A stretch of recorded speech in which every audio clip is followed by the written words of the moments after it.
Bouba, il y a quelques mois. Ce n'est pas eux qui disaient qu'ils n'étaient pas opposants. Donc subitement, comme ça, maintenant, il est opposant. Ce n'est pas lui qui était au gouvernement et qui doit donc aussi assumer le bilan du gouvernement. Parce qu'il faut que nous soyons sérieux. Mais c'est un gouvernement, tout le monde peut prendre part au gouvernement. Non, on n'a pas dit le contraire. Il était dans la coalition gouvernementale. Je ne veux pas dire que c'est lui qui décide la politique gouvernementale. C'est pas lui qui décide. Vous avez parlé, madame, laissez-moi parler.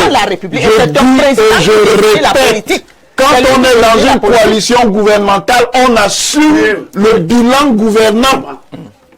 Parce que personne ne vous oblige à être dans une coalition gouvernementale. Et il est interdit de se retirer de la coalition. Personne n'a dit que vous ne pouvez pas vous retirer, mais vous devez assumer votre parcours antérieur.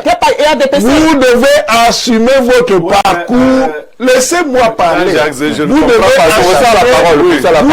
assumer votre parcours antérieur. L'opposition de la 25e heure, l'opposition de toujours, ne peuvent pas s'entendre en 2 mois. Ce n'est pas possible. Non, ils peuvent le faire. Ils ne peuvent pas s'entendre. La politique se construit sur des ressorts sérieux. Et quand vous pensez qu'ils ne peuvent pas s'entendre, parler, madame, vous avez dit. Vous savez qu'est-ce que vous attendez? Madame, pourquoi vous pensez vous avez parlé. Les téléspectateurs peuvent savoir de nous qui va dire ce qui leur paraît consistant. Donc laissez-moi parler. Je dis et je répète que l'opposition de la 25e heure il faut nous définir le terme 25e heure. 25e heure, c'est le la-la-la. C'est le la-la-la, l'opposition de la-la-la. Si c'était de la-la-la, c'est l'opposition de la-la-la. Je dis ça,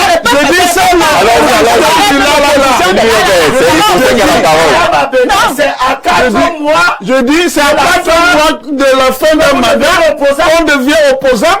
On a toujours et vous prenez ça au sérieux. Puisque quand on participe à une coalition gouvernementale, on assume sa participation. Parce que s'il y a des gens donc, qui ne peuvent pas critiquer de manière sérieuse le bilan gouvernant, ce sont les opposants de la 25e heure. Ce sont les opposants de la 25e heure. Vous avez participé et vous devez assumer. Vous devez assumer. Je dis, vous devez assumer. D'accord. Bon, alors, il n'a pas fini, il n'a pas fini. On a subi la Le professeur n'a pas fini. Je suis en train de détruire. Permettez au professeur Je suis en train de détruire les bases de la démagogie. De toutes les oppositions. Les bases de la démagogie. L'autre opposition, c'est qui n'est pas de la 25e heure. Et que vous avez bloqué. Ne tire pas les... il faut laisser ça. Les gens ne peuvent même pas faire un dossier complet. Déclaration d'un cadre de l'UNDP à propos de la candidature de Maurice Kamto. Et vous dites que ce sont des gens sérieux qui ne peuvent même pas faire de l'UNDP. C'est un cadre de l'UNDP même qui a dit ça. Même si ce n'est pas l'UNDP, c'est un cadre important de l'UNDP. Ça, c'était une déclaration à titre privé. Merci, madame Avega. De toutes les manières, ces micmacs-là ne trompent personne. Ces micmacs ne trompent personne. Si même, dans le cas même, où le rapport de force pourrait s'inverser, ça ne profiterait pas à ceux qui font ce genre de démarche. D'accord. Alors, Elibi Lombe, merci de permettre à Blaireau de réagir sur cette question. Bello Bouba ne peut donc pas, si on s'en tient à ce que le professeur dit, être présenté comme le porteur d'une éventuelle coalition parce qu'il doit assumer le bilan gouvernant. Il a été aux affaires pendant longtemps. Est-ce que c'est un argument qui tient en ce moment-ci? Non, Onangini, qui est professeur réputé de sciences politiques, sait que cet argument ne tient pas. C'est tout le contraire qui tient. Abdoulaye Wade était encore ministre de Diouf quand il l'a battu. Macky Sall. 4 mois. Oui. Il était même. Je dis à 4 mois. Il était même dans le gouvernement. Il y a 4 mois. Oui, je dis, je te prends Abdoulaye Wade et Diouf. Ça, tu le sais, tu l'enseignes même. Donc, et autre chose. qui est un vice dans ce raisonnement, enfin qui est spécieux. C'est que on va vous dire, vous n'avez aucune expérience politique. Quand vous êtes un homme politique de la trame de M. Valère, vous n'avez aucun... et même, on marionnise le peuple en disant que non, ces gens auraient dû aller dans le gouvernement. Une fois que vous allez, on vous empêche de travailler comme on a empêché l'UNDP de travailler. Dès qu'on a fini de vous envoyer, et ils sont restés quand même. Voilà. Si on vous avez empêché de travailler, on vous empêche de travailler. Attendez, et le vice donc consiste à dire les gens pour vous voyez comment nous sommes mauvais. Tous ceux qui se sont associés à nous sont très mauvais. Bon, la réponse donc, c'est que puisque vous reconnaissez que personne ne peut vous accompagner dans votre bilan, on vous chasse. Oui. Donc, avec tous ceux qui les ont accompagnés. Pas besoin. Parce qu'ils ne peuvent pas faire. Je prends le dernier exemple tout à côté de nous.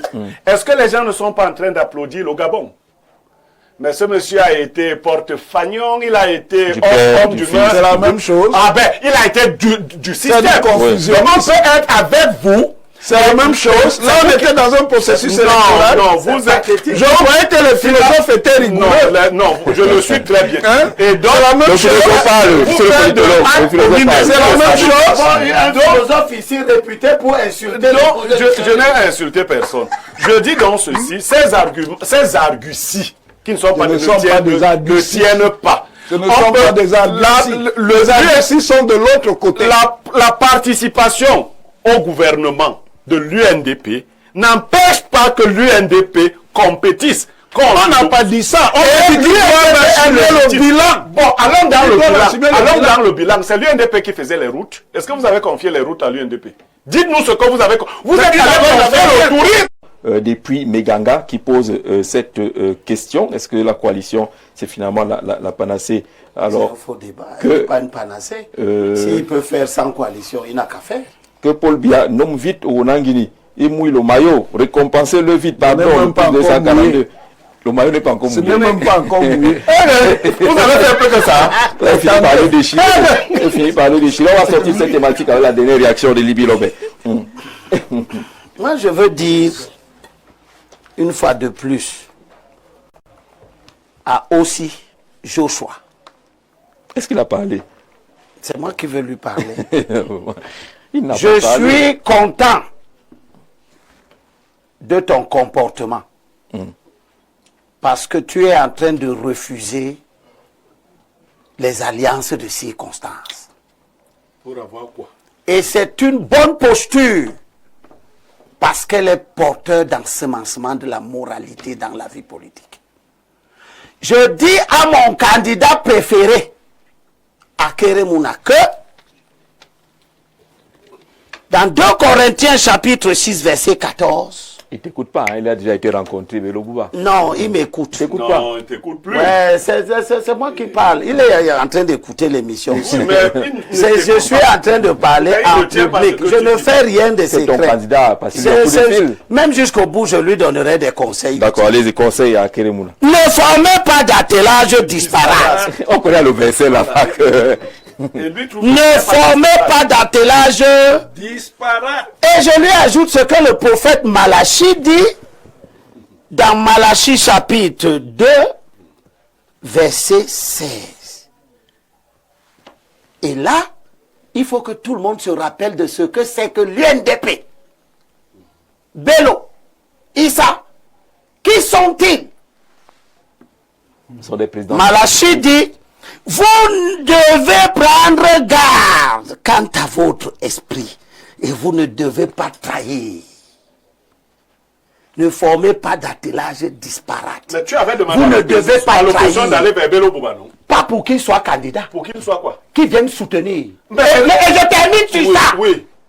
C'est-à-dire que je termine sur ça. Il n'aurait pas trahi. Je termine sur ça. Il passe sa vie à je termine sur ça. Oui. Les anglophones, John Gufoncha, Salomon Tandemouna, c'est eux qui ont mis les mains dans le feu pour permettre à Ahidjo de réussir le Cameroun que nous avons aujourd'hui. Et donc Ahidjo a soutenu les anglophones ont soutenu les nordistes. Je demande aux nordistes, héritiers d'Ahidjo, qui viennent de trahir depuis 92, qu'ils ont commencé à trahir la lutte de l'opposition. C'est eux qui ont permis en 92 au RDPC de survivre. Et ils sont entrés au gouvernement. Ils ont fait tout ce qu'ils devaient faire au gouvernement. Oui, tu leur demandes quoi maintenant? Ils n'ont même pas été capables de se battre pour ramener le corps d'Ahidjo au Cameroun. Ce qui veut être leur fond de commerce. Qu'est-ce qu'ils doivent faire maintenant? Ils doivent se retirer de la candidature et participer pour se réhabiliter dans les esprits à soutenir que le pouvoir aille chez les anglophones. Ah d'accord. Qu'ils soutiennent ça et qu'ils cessent ce qu'il est en train de faire. Parce que nous n'allons pas donner une prime à la culture de la trahison. Merci. Il a trahi l'opposition, il trahit maintenant Bia, il va venir avec nous. Et dans Ésaïe chapitre 2, chapitre 33, verset 1, le prophète Ésaïe dit que tu as trahi, tu trahiras. D'accord, c'est sans commentaire. Alors, je vais vous donner lecture du communiqué au sortir de la rencontre entre le SGPR, le ministre d'État, et la conférence épiscopale nationale du Cameroun. Le communiqué rencontre entre les évêques et le secrétaire général du président de la République sur invitation de M. Ferdinand Gongo, ministre d'État, secrétaire général de la présidence de la République, agissant sur instruction de son Excellence Paul Biya, président de la République. Une délégation des évêques de la conférence épiscopale nationale du Cameroun, pour la plupart membres du conseil permanent, conduite par son Excellence Monseigneur Andrew Foinia Nkea, archevêque métropolitain de Bamenda et président de la conférence épiscopale nationale du Cameroun, accompagné du secrétaire général, a été reçu au palais de l'Unité pour une concertation. Dès l'entame de sa prise de parole, le secrétaire général du président de la République a remercié les évêques d'avoir accepté l'invitation, reconnaissant l'apport de l'Église catholique dans la construction de la paix, d'une part, et prenant en compte la délicatesse du monde que traverse le pays, surtout à l'approche de l'élection présidentielle d'autre part. Il a dit avoir invité les évêques pour solliciter leur contribution pour que règne un climat de paix dans notre pays avant, pendant et après l'élection. Par ailleurs, le ministre d'État a souligné la détermination de l'administration à s'engager pour les élections justes et transparentes. En réponse, Monseigneur Andrew Nkea a précisé que les évêques sont venus en tant qu'hommes de Dieu, porteurs des attentes et préoccupations des populations. Il a rappelé les positions constantes de la conférence épiscopale exprimées dans ses messages et lettres pastorales, notamment le message de situation socio-économique, sur la situation socio-économique du Cameroun du 11 janvier 2025, la lettre pastorale à l'occasion de l'élection présidentielle et des élections régionales de mars 2025. Et ces deux textes ont été remis, séance tenante, au secrétaire général de la présidence de la République. Poursuivant son propos, le président de la conférence épiscopale a réaffirmé que l'Église catholique n'est pas partisane, mais qu'elle est résolue à poursuivre sa mission d'évangélisation en promouvant la justice, la réconciliation et la paix au service de tous les Camerounais, dont elle partage les joies et les espoirs, les tristesses et les angoisses. À cet effet, l'Église catholique, L'Église encourage la multiplication des cadres de concertation avec les institutions publiques afin de renforcer la coopération au service du bien commun. La rencontre s'est achevée par une interview accordée aux médias par Monseigneur, le président de la conférence épiscopale nationale du Cameroun, le 13 août, pour la conférence épiscopale, Monseigneur Paul Nyaga, secrétaire général. Voilà le contenu de ce communiqué au sortir de cette rencontre entre le ministre d'État, secrétaire général, et une délégation de la conférence épiscopale nationale. Madame Abega, qu'est-ce que vous avez retenu de cette présence des évêques à la présidence et de ce communiqué?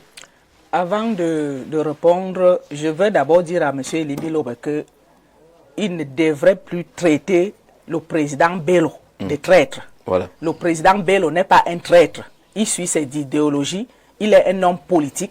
Il est un homme d'État. Et il a du charisme. D'accord. Bien. Maintenant, pour revenir à la question des évêques.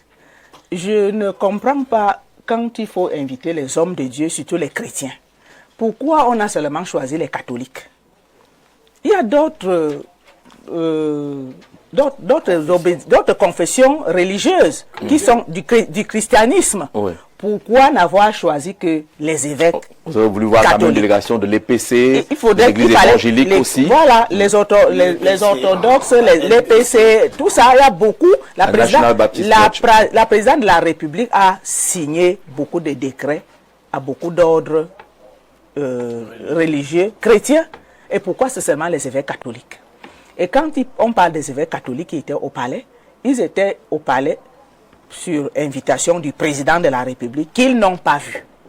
Ils n'ont vu que la photo du président. Il dit sur invitation du secrétaire général qui agissait pourquoi est-ce que quand vous êtes à la présidence, ça veut dire que vous êtes dans la maison de quelqu'un, la maison du président de la République. Il était en voyage. S'il était en voyage, on aurait compris qu'il n'a pas reçu les évêques parce qu'il était en voyage. Mais ils étaient chez lui. Je suppose que c'était dans son salon. Pourquoi ils ne l'ont pas rencontré? Alors, mais au sortir de cette audience, on n'a pas quand même vu ce qu'on a l'habitude de voir. Il dit qu'on est venu soutenir, on est serein. Il n'y a pas eu ce genre de message. Je voudrais continuer. Oui. Maintenant, quant à la configuration même de ces évêques catholiques, c'était, je crois, 7 sur 29 figures de proue dans les instances dirigeantes de l'Église catholique. Oui. Où étaient les autres? Monseigneur Cléda n'y était pas. Ça veut dire que cette conférence et cette visite rendue au palais divise l'Église. L'Église ne peut pas être soudée et on ne voit pas les principales figures de proue comme telles que Monseigneur Cléda. Il était en voyage. Ça aurait été un symbole s'il était... Non, il devait... J'ai parlé de 7 sur 29 ou 27, je ne sais pas. Ça veut dire que c'est la majorité qui s'est abstenue d'aller au palais. Ceux qui sont allés... Peut-être la conférence épiscopale formée une délégation de 7 ans. On n'a pas appelé tout le monde. Pourquoi? Quand c'est la conférence épiscopale, quand on parle des évêques, on devrait appeler tous les évêques. Ça veut dire que tous les évêques devraient être là. Ça devrait être un consensus. Ça veut dire que l'Église catholique même est divisée. L'Église catholique qui est le bras, je ne sais pas si c'est le bras séculaire. Et là, vous répondez à la question, est-ce que c'est la candidature de Biya qui finit par diviser l'Église catholique? Je ne sais pas si c'est la candidature de Biya, mais quand on regarde, l'Église, le palais a invité l'Église catholique, donc son principal partenaire. Mais au sein donc de ce partenariat avec l'Église catholique, il y a eu des abstentions. Et les abstentions au-delà de la norme. Donc il y a un questionnement. Pourquoi était-il absent? Pourquoi les autres boudent? Quand on sait que dans le passé, il y a eu des évêques qui sont sortis, je pense à l'évêque de Ngaoundéré, qui a dit... L'évêque de, je crois, l'évêque de Yagua. Il était là dans la délégation. Ils ont dit beaucoup de choses. Des choses qui ont fait... de Bafoussam également. Qui ont fait la ronde... De redire les choses. Les réseaux, la ronde des réseaux sociaux. Pourquoi? Qu'est-ce qui ne va pas? La conférence épiscopale devrait éclairer l'opinion publique sur ce qui ne va pas au sein de l'Église. Si je ne sais pas si c'est la candidature de M. Biya qui divise l'Église. Je n'ai pas dit que c'est elle qui divise, puisque les évêques sont allés au palais, ils ont été reçus. Mais nous devrons nous poser les questions. Quand il faut inviter le corps du christianisme à la présidence, on doit inviter l'Église pentecôtiste, l'Église baptiste, les protestants, les orthodoxes et bien d'autres dont j'ignore. Voilà. Donc... pourquoi avoir choisi rien que l'Église catholique romaine, alors qu'il y a beaucoup d'ordres qui séjournent dans le pays et qui existent dans le pays? D'accord, on note cette question, la Valère Bessala. Le communiqué ne marque pas un soutien quelconque au candidat Biya. Ils sont partis parce que le sujet évoqué était la construction de la paix, le maintien de la paix avant, pendant et après cette élection présidentielle. Est-ce qu'on est en droit de lire au regard de ce que Mme Abeka évoquait tout à l'heure, des divergences au sein de l'Église catholique relativement aux prises de position de certains ou à l'absence des autres?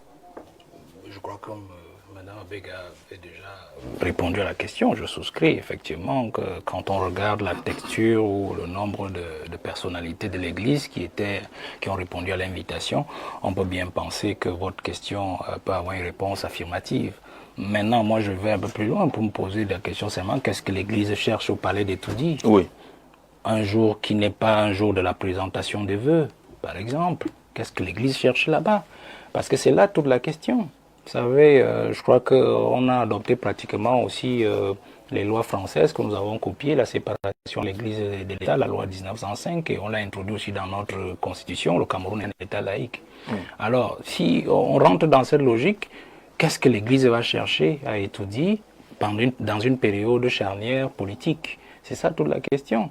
Bon, on peut comprendre. Mais si la question est celle de la paix, est-ce que la paix ne se trouve qu'à étudier ou alors elle ne se négocie qu'avec celui qui n'a même pas reçu l'onction du peuple? Parce que c'est ça toute la question, monsieur Jean-Jacques Zé. Pour dire quoi? Pour dire que l'Église a sa chair qui est en fait l'ambon lors des célébrations, où chaque pasteur, chaque prêtre, chaque imam, selon les confessions religieuses, peut parler à ses ouailles. Et le pouvoir a toujours eu aussi sa façon à lui de se rapprocher de l'Église et de lui dire ce qu'il a envie de lui dire. Donc, faire ce qu'on a fait, je trouve que c'était un peu maladroit. Et en plus, on est dans une logique où l'Église a généralement aussi, parce qu'il faut l'avouer aussi, a souvent servi le pouvoir. C'est-à-dire qu'on a vu par exemple sous Monseigneur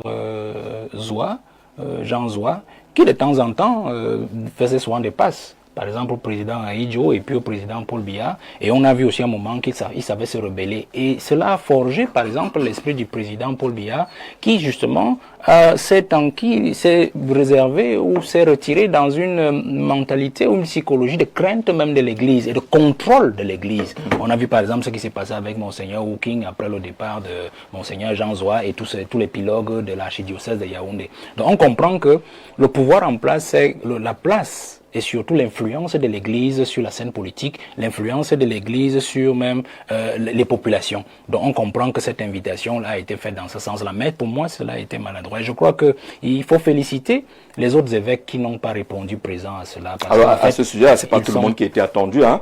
Il s'agit bien d'une délégation du Conseil permanent qui y était. C'est ce que le docteur Basile Ngono voulait qu'on souligne absolument. Non, et Monseigneur Cléda, par exemple, n'est pas membre de ce Conseil permanent. Il a parfaitement raison, mais quand ils ont restreint au Conseil permanent, ils savaient bien que s'ils convoquaient l'ensemble des évêques, il y en avait qui n'allaient pas venir. Donc ils savaient que ceux qui sont au Conseil permanent étaient ceux qui étaient justement le plus enclins à se présenter. Donc ça allait faire moins honte. Donc je crois qu'il est clair que, vous avez vu, Monseigneur Cléda, il a écrit en semaine, je crois, avant la rencontre des évêques. Vous avez vu la levée des boucliers. Je crois que Monseigneur l'évêque de Bafoussam a aussi réagi. On sait que lui, il est toujours sur la même donne. Donc moi, je tenais à féliciter ces prélats, justement, qui travaillent aux côtés du peuple et qui essayent d'apporter leur voix et leur contribution pour que ceux qui nous dirigent comprennent que le Cameroun nous appartient à nous tous et que l'Église est dans l'État.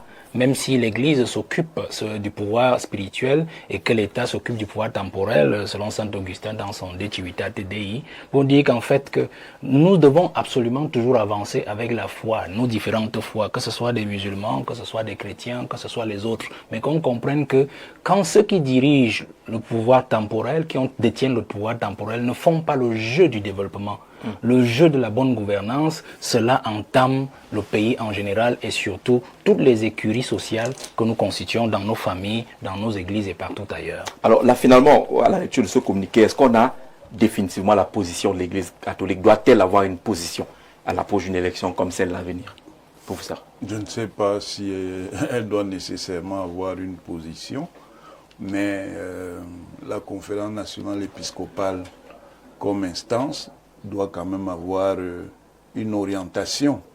Mais simplement cela suppose qu'à l'intérieur, les différents évêques puissent s'accorder sur ce qu'il y a à dire par rapport au processus politique que constitue l'élection. Maintenant, il faut savoir aussi qu'en plus de l'argument du Conseil permanent qui a été évoqué par le docteur Basile Ngono, il y a aussi le fait que les provinces ecclésiastiques ont des représentants. Donc, tout le monde n'est pas nécessairement obligé de venir. Maintenant, sur la nécessité pour les pouvoirs publics de discuter avec l'Église catholique avant la prochaine élection présidentielle, on sait que du point de vue social, les forces religieuses en général doivent être prises en considération. Et dans le cas de notre pays, la République du Cameroun, l'Église catholique a une sérieuse implantation sociale et politique, ce qui ne veut pas dire que d'autres confessions, même chrétiennes, n'en aient pas. Mais l'Église catholique a un rapport particulier avec l'État du Cameroun pour cela. C'est donc tout à fait normal que le mandataire du président de la République, qui est le ministre d'État, secrétaire général de la présidence, M. Ferdinand Gongo, ait rencontré ses interlocuteurs. Parce que la logique du Je n'ai pas le droit de quitter. Tu es comme Oula qui ne quitte pas. Tu as aussi quitté une alliance. Tu as quitté une alliance. Je suis mais vous condamnez l'UNDP d'avoir rompu l'alliance. Vous condamnez l'UNDP d'avoir rompu l'alliance. Mais tout en prévenant ces familles religieuses qu'il ne s'agit pas de s'inféoder. Il s'agit d'exprimer la volonté du peuple. Et le rôle de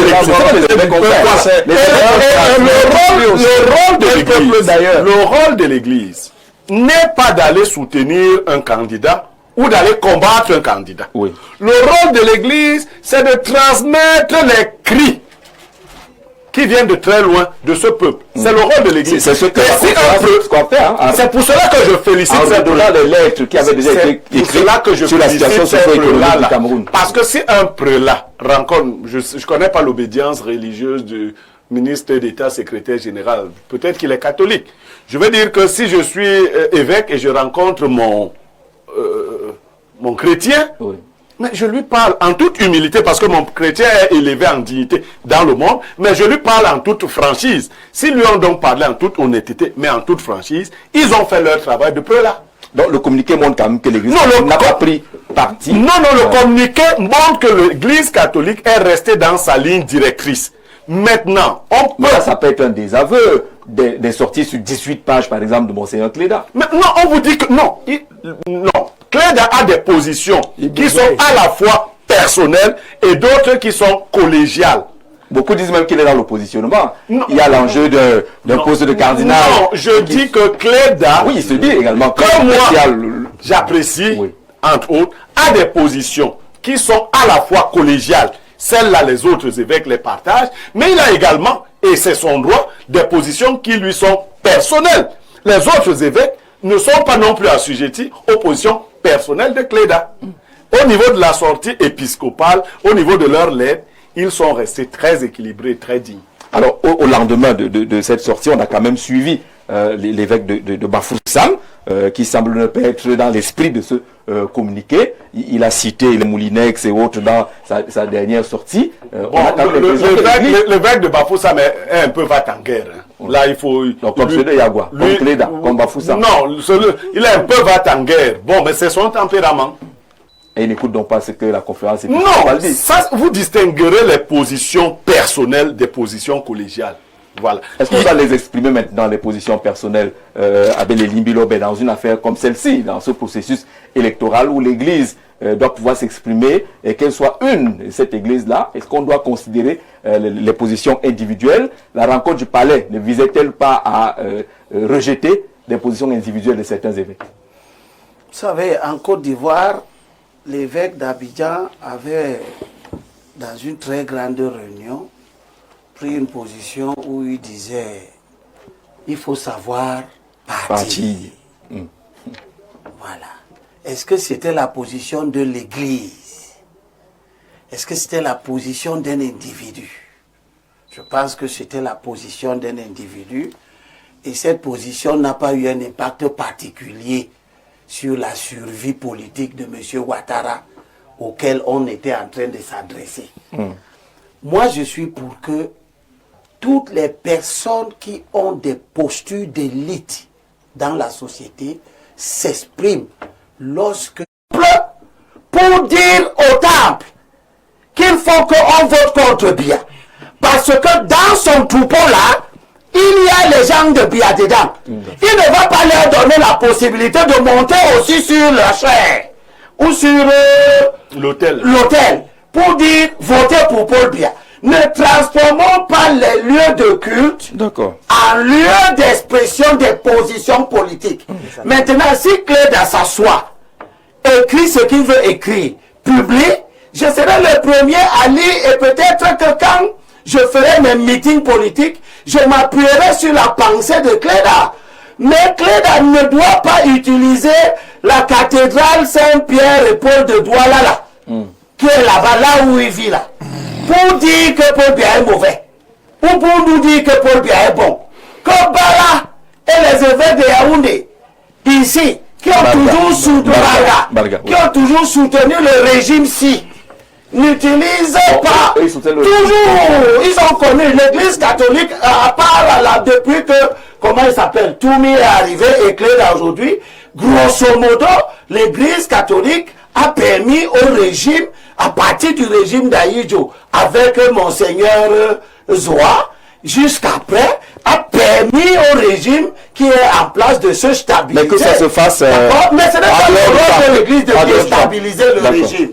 D'accord. Je termine sur cette question-là en disant une fois de plus que le prophète Esaïe, et ça j'ai dédié ça à Madame Apega, le prophète Esaïe, dans Esaïe 33 verset 1, il dit: malheur à toi qui pille sans que l'on te pille, à toi qui trahis sans que d'autres t'aient trahi. Dès que tu auras achevé de piller, tu seras pillé. Dès que tu auras cessé de trahir, on te trahira. Votre parti, UNDP, est le premier moment de la trahison au Cameroun. Non, monsieur. Ensuite, C'est des choix politiques. C'est des choix politiques. ça a commencé. Vous allez retirer l'UNDP est pas traître. Non, monsieur. L'UNDP en 92 est allé rejoindre le régime de Paul Biya qu'elle était censée combattre après avoir éliminé Ebois qui en était le créateur et qui lui avait donné une dimension nationale. Merci. Et l'UNDP est resté. Ce plateau a été dédié au procès de l'UNDP. Ce n'est pas le procès de l'UNDP. Non, monsieur. Ce n'est pas le procès de l'UNDP. Ce n'est pas le procès de l'UNDP. La vraie, la bonne. De ne pas marcher avec l'UNDP. Je dis à cette opposition-là que De ne pas marcher ceux avec qui lui. nous ont trahis Mais hier, finalement, vous allez marcher avec Avec qui finalement? Toi-même, tu es un traître. Tu as quoi contre l'UNDP? Ils vont parler, sauf l'UNDP. ils nous ont trahis hier. Ils ont toi qui es soutenu le régime. traître. Dans notre lutte, Toi-même, tu as soutenu pour faire le tomber régime. Paul Biya. Toi-même, tu as Nous soutenu devons le faire régime. tomber Paul Biya. Et tous ceux qui ont travaillé avec lui. Sauf l'UNDP, c'est toi qui vas tomber. Valeur de Salah. C'est toi qui Valeur de vas Salah. tomber. On est encore. Merci. Sur la Vous allez question. nous laisser, vous n'allez pas nous attribuer ce qui n'est pas à nous. C'est Merci. ça. Alors, sur la question de la frontière à pouvoir faire entre l'église catholique qui s'exprime, entre les évêques qui s'expriment de manière individuelle, est-ce que ce n'est pas là-bas le problème qui amènerait les gens aujourd'hui à considérer qu'il y a un problème au sein de l'église, notamment lié à la candidature du président Biya? Non, mais c'est un problème normal. Moi, je viens de suivre mon prédécesseur. L'accord de siège, il y a un accord de siège entre l'Église catholique et l'État du Cameroun, je crois qu'il a été repris en 2014 et renouvelé, je crois, récemment, il y a moins de 2 ans, je peux me tromper. Mais l'accord de siège est clair, l'accord de siège n'interdit en rien au prélat ou à l'Église de s'intéresser aux affaires de l'État, de la gestion du public ou de la politique, ou je ne sais pas trop. Donc il faut qu'on sache bien le dire. Donc dire que quand Monseigneur Cléda écrit ou il parle, il doit le faire hors de la cathédrale, non. Monseigneur Cléda est prêtre et évêque dans sa cathédrale. Et c'est là-bas son office. C'est là-bas, quand il a ses ouailles devant lui, qu'il saisit l'occasion pour non seulement les sensibiliser sur les comportements à tenir envers l'Église, mais aussi sur les comportements à tenir envers leurs prochains dans la société dont assure la sécurité, le pouvoir temporel et le progrès. Vous comprenez? Donc l'Église est dans l'État. Ce n'est pas l'État qui est dans l'Église. Et comme l'Église est dans l'État, et qu'elle fédère une bonne partie de la population, puisque je pense qu'au Cameroun, l'Église catholique, c'est environ 60% de la population croyante du pays. Donc elle a son mot à dire.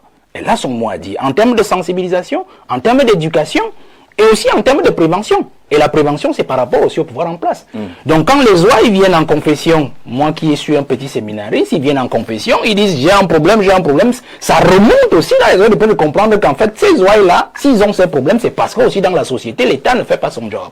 Donc il est important pour l'Église de sensibiliser et d'être aux côtés de ces ouailles pour pouvoir non seulement les défendre, mais aussi les tancer lorsqu'ils se comportent mal. Et quand il faut les défendre, c'est les défendre contre César, qui est justement l'État. Donc l'Église est dans son rôle. Donc, et l'église ne peut s'exprimer que, du moins les prélats ne peuvent s'exprimer que dans l'église. Et alors, on préfère que Monseigneur Cléda s'asseye chez lui. Non, il n'y a pas de leçon. Il n'y a pas de leçon à donner à l'église. Je viens de dire que l'accord de siège n'interdit pas à l'église de parler des affaires sociales ou des affaires politiques. Vous comprenez? L'accord de siège est là, il faut lire l'accord de siège. Est-ce que alors il faut nous dire qui doit être notre élu? Alors, l'église est donc dans son droit. Dire qui doit soutenir l'UNDP ou pas? Oui. Moi, je dois le dire. Tu ne dois pas le dire. Tu ne dois pas le dire. Moi,